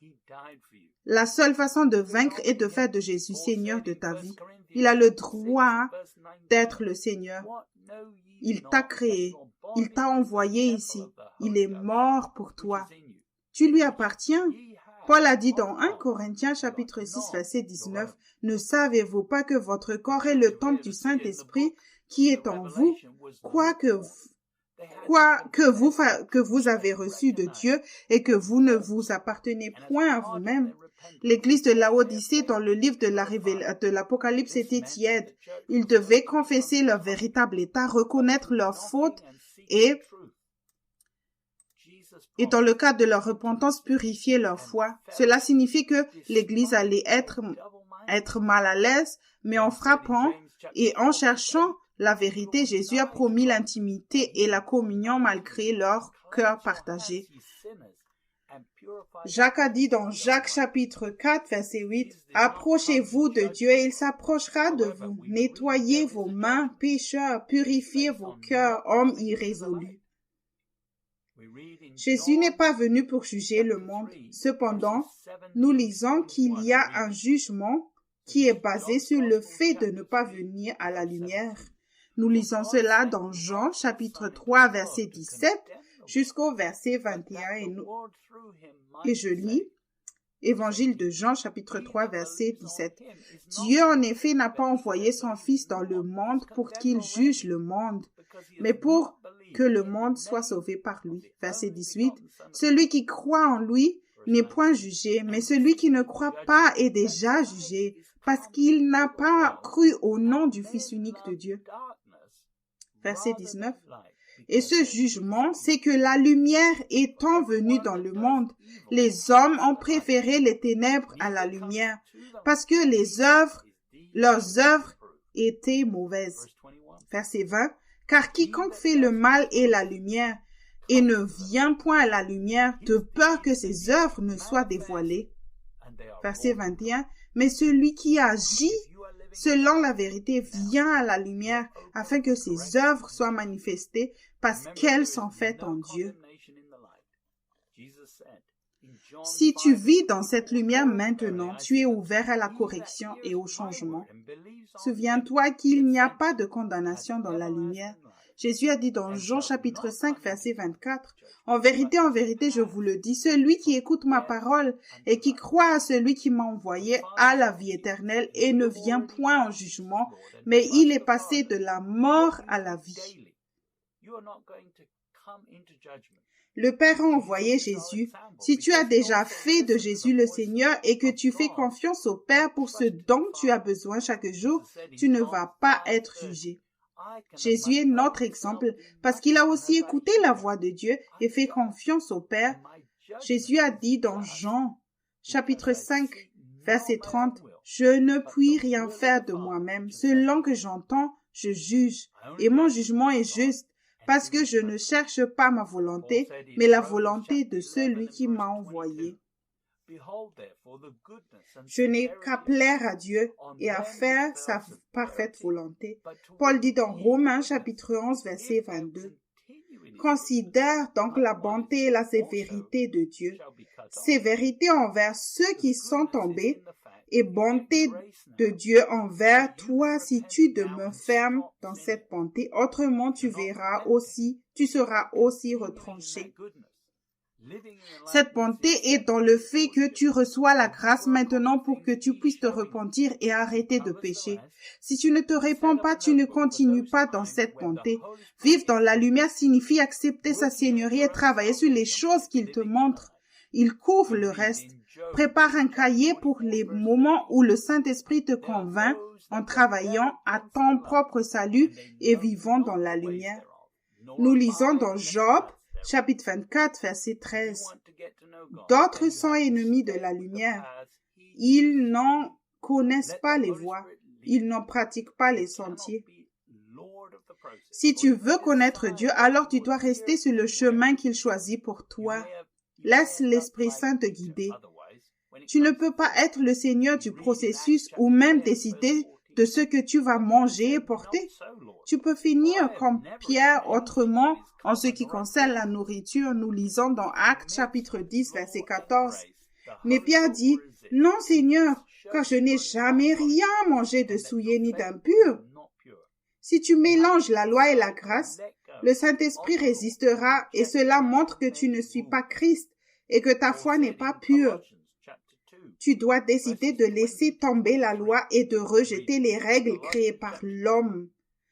Paul a dit dans Colossiens chapitre 2, depuis le verset 20 jusqu'au verset 23. Je répète, Colossiens chapitre 2, verset 20. Si vous êtes morts avec Christ au rudiment du monde, pourquoi, comme si vous viviez dans le monde, vous impose tant ces préceptes? Verset 21, ne prends pas, ne goûte pas, ne touche pas. Verset 22, préceptes qui tous deviennent pernicieux par l'abus et qu'ils ne sont fondés que sur les ordonnances et les doctrines des hommes. Verset 23, ils ont à la vérité une apparence de sagesse et ce qu'ils indiquent un culte volontaire de l'humilité et le mépris du corps, mais ils sont sans aucun mérite et contribuent à la sanctification de la chair. Il n'y a que 2 règles dans le royaume de Dieu. Tout ce que le Saint-Esprit te dit de faire, fais-le. Tout ce que le Saint-Esprit te dit de ne pas faire, ne le fais pas. Tu dois être mort en Christ et laisser le Saint-Esprit t'apporter ses pensées. Paul a dit, dans 1 Corinthiens chapitre 2, verset 10, Dieu nous les a révélés par l'Esprit, car l'Esprit sonde tout, même les profondeurs de Dieu. Les chrétiens confortables sont plutôt heureux de continuer à apprendre avec leurs pensées et de vivre dans l'obscurité.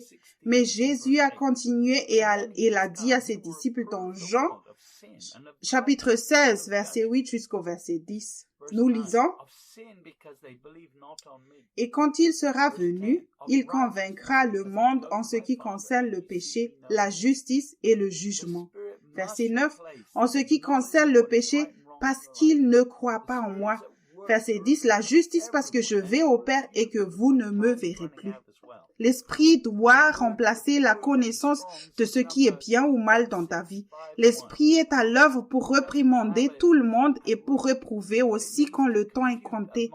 Le mot réprouver dans le texte Strong est le numéro 1651 et d'une affinité incertaine. Pour confronter, réprimander, ça veut dire aussi condamner, convaincre, exposer une faute, reprocher, réprimander. Selon Jésus, le Saint-Esprit va réprouver 2 choses. D'abord, du péché. Les Juifs avaient des milliers de lois et même un spécialiste de la loi était venu à Jésus pour le tenter avec une question et lui a demandé laquelle était la plus grande. Ils essaient de piéger Jésus dans ses paroles, mais le péché est tout ce qui est contraire à la volonté parfaite de Dieu en pensée, en but et en action. Ceux qui croient en Jésus et s'accrochent à lui arrêteront de pécher parce qu'il est le chemin, la vérité et la vie, et qu'ils le suivent. Le Saint-Esprit est l'Esprit de Christ. Donc, il saura te dire maintenant quand tu cesses de faire confiance à Dieu de tout ton cœur, de la justice, parce que Jésus est un maître et un prédicateur de justice. Depuis que Jésus est venu, personne ne doit avoir de doute sur ce qui est acceptable ou non pour Dieu, et il a enseigné pendant 3 ans. Il n'a pas écrit de livre lui-même. Son royaume est ici maintenant, et il y a des règles à suivre, mais elles ne sont écrites nulle part. On pourrait penser que le monde moderne comprendrait que Dieu est très en avance. Paul a dit dans 2 Corinthiens chapitre 3 verset 3, « Vous êtes manifestement une lettre de Christ, écrite par notre ministère, non avec de l'encre, mais avec l'esprit du Dieu vivant, non sur les tables de pierre, mais sur des tables de chair, sur les cœurs. » Jésus est maintenant celui qui écrit des pensées individuelles sur nos cœurs par l'Esprit de Dieu. Nous avons tous l'obligation de la vérité écrite sur nos cœurs. L'humanité ne dispose d'aucune technologie permettant d'écrire des choses dans le cœur d'un homme. L'Esprit est là maintenant. Nous devons donc nous soumettre complètement. Jean a dit dans 1 Jean, chapitre 1, verset 6, jusqu'au verset 10.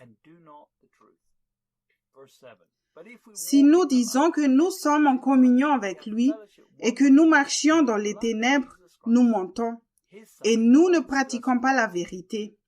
Verset 7. Mais si nous marchons dans la lumière, comme il est lui-même dans la lumière, nous sommes mutuellement en communion et le sang de Jésus, son Fils, nous purifie de tout péché. Verset 8. Si nous disons que nous n'avons pas de péché, nous nous séduisons nous-mêmes et la vérité n'est point en nous. Verset 9. Si nous confessons nos péchés, il est fidèle et juste pour nous les pardonner, et pour nous purifier de toute iniquité. Verset 10. Si nous disons que nous n'avons pas péché, nous le faisons menteur et sa parole n'est point en nous. Il apporte la vérité chaque jour par l'Esprit pour que tu trouves toujours plus de péché. La confiance a pour but d'exposer les mensonges que tu as acceptés et que tu crois encore. Cela peut même être basé sur de nombreux péchés que tu n'as jamais vraiment traités correctement. Même quand tu pêches, Dieu est fidèle si tu confesses tes péchés. Il nous est maintenant possible de vivre même dans la lumière et à travers cela d'apprendre à le connaître par la grâce et par la foi. Nous lisons dans Ésaïe chapitre 60 verset 19 jusqu'au verset 20. Ce ne sera plus le soleil qui te servira de lumière pendant le jour, ni la lumière qui t'éclairera de sa lueur, mais l'Éternel sera ta lumière à toujours. Ton Dieu sera ta gloire. Verset 20. Ton soleil ne se couchera plus et ta lune ne s'obscurcira plus, car l'Éternel sera ta lumière à toujours et les jours de ton deuil seront passés. Nous savons que dans le royaume éternel, il n'y aura pas besoin de lumière, car tous ceux qui seront là seront à l'écoute de Dieu. C'est aussi ce que Jean a vu. Nous lisons cela dans les livres d'Apocalypse, chapitre 22. Je vais lire depuis le verset 1 jusqu'au verset 7. Et il me montra un fleuve d'eau de la vie, limpide, comme du cristal qui sortait du trône de Dieu et de l'agneau. Verset 2. Au milieu de la place de la ville et sur les 2 bords du fleuve, il y avait un arbre de vie produisant 12 fois des fruits, rendant son fruit chaque mois, et dont les feuilles servaient à la guérison des nations. Verset 3. Il n'y aura plus d'anathème. Le trône de Dieu et de l'agneau sera dans la ville. Ses serviteurs le serviront et verront sa face. Verset 4. Et son nom sera sur leur front. Verset 5. Il n'y aura plus de nuit et ils n'auront besoin ni de lampe ni de lumière parce que le Seigneur Dieu les éclairera et ils régneront au siècle des siècles. Verset 6. Et il me dit, ces paroles sont certaines et véritables, et le Seigneur, le Dieu des esprits, des prophètes a envoyé son ange pour montrer à ses serviteurs les choses qui doivent arriver bientôt. Verset 7. Et voici, je viens bientôt. Heureux celui qui garde les paroles de la prophétie de ce livre.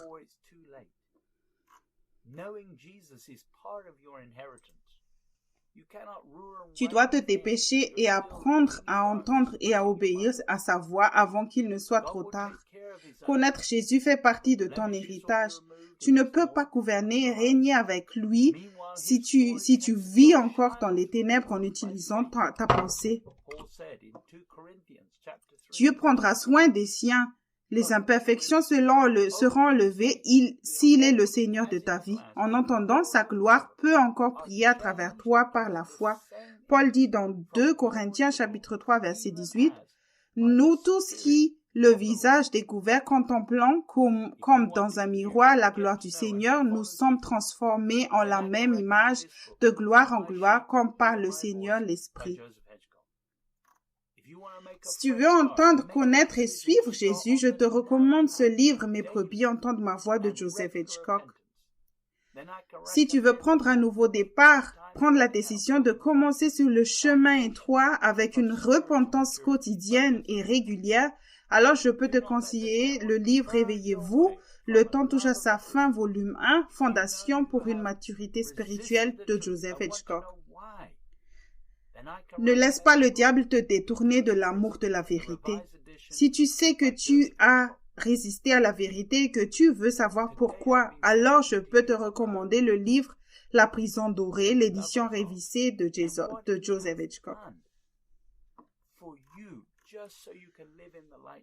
Aujourd'hui, je t'ai parlé de l'amour de Dieu et ce qu'il a fait pour toi, juste pour que tu puisses suivre dans la lumière maintenant.